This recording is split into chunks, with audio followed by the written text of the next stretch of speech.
గడ్డలపై కూర్చున్న తోపిడోళ్ళ కూర్చాలి, గడ్డలపై కూర్చున్న తోపిడోళ్ళ కూర్చాలి. రైతు కార్మిక రాజ్యం స్థాపిస్తాము.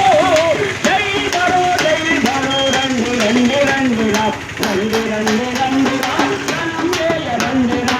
భరో భరో జై భరో, చలో చలో జై భరో, చలో భరో జై భరో, చలో చలో జై భరో. ఉద్యమం మళ్ళీ చలవేది రైతు ఉద్యమం, కలిగింది కిట్టింద ఉద్యమం, మళ్ళీ చలవేది ఉద్యమం. తెల్లవాడి పాలనను గుర్తు చేసినా ఈ దోపిడీ రాజ్యాన్ని కూల్చగలరా. రండి రండి రండిరా, రండిరా, భరో భరో జై భరో, చలో చలో జై భరో, భరో భరో జై భరో, చలో చలో జై భరో. వచ్చే నెల ఈ నెల 10వ తారీఖు నాడు మరి జైన్ బారో కార్యక్రమాన్ని నిర్వహిస్తున్నారు. మరి దీనికి అసంఘటిత రంగంలో పనిచేసే కార్మికులందరూ, మరి అంగన్వాడీస్ కానీ, ఆశా వర్కర్లు కానీ, మరి గ్రామ పంచాయతీ కార్మికులు కానీ, మరి ఇతర రంగాల్లో పనిచేసే కార్మికులందరూ మరి 10వ తారీఖు నాడు జైన్ బారో కార్యక్రమాన్ని విజయవంతం చేయవలసిందిగా మరి కోరుతున్నాము. అయితే ఇప్పటికే నరేంద్ర మోడీ ప్రభుత్వం వచ్చి 12 సంవత్సరాలు అవుతున్నది. 12 సంవత్సరాల నుంచి మరి ఇప్పటి వరకు ఎన్నో హామీలు ఇచ్చింది కానీ ఏ ఒక్క హామీలు కూడా నిలబెట్టుకోవడం కలుపుతున్నది. ఇలా ప్రధానమంత్రి ఆవాస్ యోజన పథకం కింద మరి ప్రతి సంవత్సరము 1 కోటి ఉద్యోగాలు, 5 కోటి ఉద్యోగాలు ఇస్తామని చెప్పారు. మరి అట్లాగే ప్రతి పేదవారికి ఇల్లు కట్టిస్తామని చెప్పారు. ఈ 6 పట్టణానికి సంబంధించి మరి ప్రధానమంత్రి యోజన పథకం కింద ఎన్ని ఇల్లు కట్టించారు, మరి రాష్ట్ర ప్రభుత్వం ఇందిరమ్మ ఇళ్ళ కింద ఎన్ని ఇల్లు కట్టించిందో మరి ఈ ప్రజానికానికి చెప్పాల్సిన అవసరము ఆసమైంది. మరి అట్లాగే మరి ఏదైతే కేంద్ర ప్రభుత్వము ఇవాళ ప్రతి పేదవాడికి అంత్యోదయ కార్డు ఉంటుంది. ఆ కార్డుకు ప్రతి ఇంట్లో 35 కిలోల బియ్యం ఇస్తుంది. ఇలా కేంద్ర ప్రభుత్వం ఒక చట్టం తీసుకొచ్చి ఆ 35 కిలోల బియ్యాన్ని కట్ చేసి మరి వాళ్ళకి 7 కిలోలు ఇస్తామని చెప్పి ఇప్పుడు మరి చెప్తున్నది. అట్లనే విద్యుత్ సంస్కరణ చట్టాన్ని తీసుకొచ్చింది. మరి విద్యుత్ సంస్కరణ చట్టాన్ని తీసుకొచ్చి 2025 సంవత్సరంలో దాని పార్లమెంట్ లో ఆమోదం పొందింది. మరి అట్లాగే అది ఇవాళ స్మార్ట్ మీటర్లు పెట్టి మరి ఏదైతే కరెంటు బిల్లులు ఇలా ఉచిత కరెంట్ ఇస్తుంది రాష్ట్ర ప్రభుత్వము, దాని మీద 1000 కోట్ల బాకీలు ఉన్నాయి. ఆ బాకీలన్నీ కట్టించి మరి ప్రతి ఒక్క ఇంటికి మీటర్లు పెట్టుతూ మరి సెల్ ఫోన్ ఏ మాదిరిగా మనం రీఛార్జ్ చేసుకుంటామో అదే విధంగా వాళ్ళు ఒక రీఛార్జ్ చేసుకుంటే మన ఇంట్లో కరెంట్ ఉంటుంది. మన సెల్ ఫోన్ లో బ్యాలెన్స్ ఉంటేనే మనం సెల్ ఫోన్ మాట్లాడగలుగుతాము. ఆ విధంగా ఇలా నరేంద్ర మోడీ ప్రభుత్వము మరి కార్మిక చట్టాలను వ్యతిరేకిస్తూ ఏదైతే స్వతంత్రానికి మొదలు దాదాపుగా 39 కార్మిక చట్టాలను ఆనాడు కలబడి నిలబడి కలిసి అందరు కొట్లాడి కార్మిక హక్కులను సాధించుకున్నారు. ఇలా నరేంద్ర మోడీ ప్రభుత్వం వచ్చిన తర్వాత 29 కార్మిక చట్టాలను మరి 4 కోళ్లుగా విభజించి ఇలా కార్మికుల కొట్టవస్తున్నది. మరి అట్లాగే ఇలా ఏ సమయంలోనే పనిచేసినా ఒక వారందరూ ఒక ముక్కు వెళ్ళి మరి 12 గంటలు పని చేయాలా, ఈ 8 గంటల్లో తీసేస్తున్నామని ఈ చట్టాన్ని పార్లమెంట్ లో అమలు చేసే విధంగా వాళ్ళు ప్రయత్నాలు జరుగుతున్నాయి. దాన్ని తిప్పికొట్టడానికి ఈ యొక్క జీవి శాఖ తిరుగుతున్నది. ప్రజలందరూ ఏకమై ఆనాడు కిటిల్ ఉద్యమాన్ని ఏ విధంగా సాధించుకున్నారో మరి ఈ కార్మిక చట్టాలను కూడా మనం సాధించుకోవడానికి అసంఘటిత రంగంలో పనిచేసే వ్యవసాయ కూలీలు కానీ వీళ్ళందరూ కలిసి కట్టుగా కలం కలిపి చేతులు చేసి వీళ్ళందరూ ఈ ఉద్యమాన్ని సహకరించి 10వ తారీఖు కార్యక్రమాన్ని విజయవంతం చేయవలసిందిగా ఈ ప్రజలందరికీ నేను మన ఈ సిఐటి వ్యవసాయ కార్మిక సంఘము అట్లాగే రైతు సంఘం తరఫున మరి విజ్ఞప్తి చేస్తున్నాం. నాకు ఈ అవకాశం ఇచ్చిన మీ అందరికీ ధన్యవాదాలు. ఈరోజు కేంద్ర ప్రభుత్వం అధికారంలోకి వచ్చి 12 సంవత్సరాలు దాటిపోతా ఉంది. ముఖ్యంగా ఈరోజు ప్రజా సమస్యలు పరిష్కారం చేయాలని చెప్పేసి ఈరోజు ఓట్లేసి మనం గెలిపిస్తే పార్లమెంటులో ఈరోజు ప్రజా వ్యతిరేక విధానాలని అవలంబిస్తూ కార్పొరేట్లకి పెట్టుబడిదారులకు అనుకూలమైనటువంటి చట్టాలని ఈరోజు తీసుకొస్తా ఉన్నారు. అందులో బాగానే ఈరోజు కార్మికులు అనేక సంవత్సరాలుగా కొట్లాడి సాధించుకున్నటువంటి 29 చట్టాలని ఈరోజు 4 కోట్లుగా మార్చింది. అదే మాదిరిగా 8 గంటలు ఉన్నటువంటి పనిదినాన్ని 12 గంటలు పనిచేయాలని చెప్పేసి చట్టాన్ని తీసుకురావడం జరిగింది. ఇప్పుడున్నటువంటి కార్మికులకు ఈఎస్ఐ లేదు, పిఎఫ్ లేదు, అవుట్ సోర్సింగ్ కార్మికులు ఉన్నారు, అట్లాగే స్కీమ్ వర్కర్స్ ఉన్నారు. వాళ్ళందరికీ కనీస వేతనం ఈరోజు ఇచ్చేటటువంటి పరిస్థితి లేదు. ఒకవైపు ధరలు పెరుగుతూ ఉన్నాయి.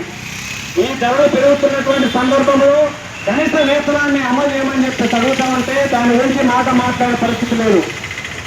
పైగా రోజు కూలి 178 రూపాయలు ఉంటే సరిపోతుంది అని చెప్పేసి ఈరోజు కేంద్ర సర్కార్ చెప్తున్నటువంటి పరిస్థితి. అంటే 178 రూపాయలు ఏమొస్తుంది? ఒక రోజు కనీసం ఈరోజు ఛాయ్ తాగితే 17 రూపాయలు అవుతా ఉంది. మరి ఇటువంటి పరిస్థితుల్లో ఎట్లా బతుకుతామని చెప్పేసి మేము అడుగుతా ఉన్నాం. అంతేకాదు ఈరోజు ధరలన్నీ కూడా పెట్రోల్ డీజిల్ ధరలన్నీ కూడా పెంచేసి పెట్టుబడిదారులకు అనుకూలమైనటువంటి చట్టాలు తీసుకొచ్చి సామాన్యమైనటువంటి ప్రజల మీద భారాలు మోపుతా ఉన్నారు. ప్రతి ఒక్కటి ఈరోజు నిత్యావసర వస్తువుల ధరలన్నీ కూడా విపరీతంగా పెరిగిపోయినాయి. వీటిని అదుపు చేయాల్సినటువంటి బాధ్యత ప్రభుత్వం మీద ఉంది. కానీ ఆ రకమైనటువంటి ప్రయత్నం చేయట్లేదు. కొత్తగా ఉద్యోగాలు సంవత్సరానికి 2 కోట్ల ఉద్యోగాలు ఇస్తామని అన్నారు. ఎక్కడ ఒక్కరికి కూడా ఉద్యోగం ఇచ్చినటువంటి పరిస్థితి లేదు. ఇవాళ ఉద్యోగులందరికీ కూడా పని భారం పెరుగుతూ ఉంది. మరి ఖాళీ పోస్టులు అట్లనే ఉంటున్నాయి. ఈరోజు మొత్తం డిప్రెషన్ మీద వ్యవస్థ అంతా కూడా నడిపిస్తా ఉన్నారు. ఖాళీ పోస్టులను భర్తీ చేయట్లేదు, భర్తీ చేయాలని చెప్పేసి డిమాండ్ చేస్తా ఉన్నాం. మొన్నటికి మొన్న విద్యార్థులంతా కూడా పెద్ద ఎత్తున ఈ విద్యా వ్యవస్థలో వస్తున్నటువంటి మార్పులను సవరించాలని ఆ మంత్రిని రాజీనామా చేయాలని చెప్పేసి ఉద్యమం చేస్తే మరి కేంద్ర ప్రభుత్వం వాళ్ళ పోరాటానికి తలొక్కి విద్యాశాఖ మంత్రిని రాజీనామా చేయించారు. ఈరోజు నిరుద్యోగుల సంఖ్య పెరుగుతూ ఉంది. మరి దాని గురించి ఆలోచన చేయట్లేదు. ముఖ్యంగా ఈరోజు గ్రామీణ ప్రాంతాల్లో ఉన్నటువంటి వ్యవసాయ కూలీలందరికీ ఎంతో ఉపయోగపడేటటువంటి జాతీయ గ్రామీణ ఉపాధి హామీ చట్టాన్ని ఈరోజు మార్చేసి టీవీ రామ్సీ అనేటటువంటి పేరు పెట్టి ఆ కూలీలందరికీ కూడా 125 రోజులు మేము పని కల్పిస్తున్నామని చెప్పేసి చెప్తా ఉన్నారు. కానీ ఈరోజు గతంలో జాతీయ గ్రామీణ ఉపాధి హామీకి 90% నిధులు కేంద్ర ప్రభుత్వం ఇస్తే 10% రాష్ట్ర ప్రభుత్వం ఇచ్చేది.